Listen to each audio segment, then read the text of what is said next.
அண்மை காலமாகவே இந்தியாவுல நடந்த ஒரு நிகழ்வு தான். அங்கு இருக்கக்கூடிய ஒரு வணக்க ஸ்தலத்துல அவங்களுக்கு பரிமாறப்படக்கூடிய உணவுல மாட்டுக் கொழுப்பு கலந்ததாக ஒரு பெரிய ஒரு பிரச்சனையாக போனது.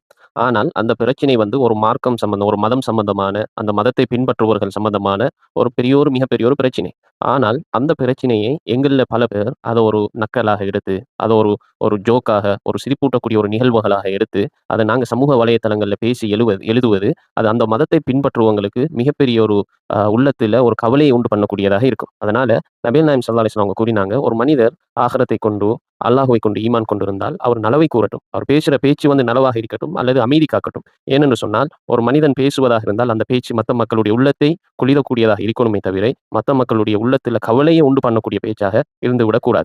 அதிலேயும் முஸ்லிம்களாக இருக்கக்கூடிய நாங்களும் தான், ஏனைய சகோதரர்களும் இந்த கருத்த உள்ளத்தில் எடுத்து, நாங்க மத்தவங்களுடைய உள்ளத்த நோகிக்காதபடி, எங்களுடைய பேச்சுகளையும், எழுத்துக்களையும் அமைத்துக் கொள்வது மிக கட்டாய கடமையாக இருக்கிறது.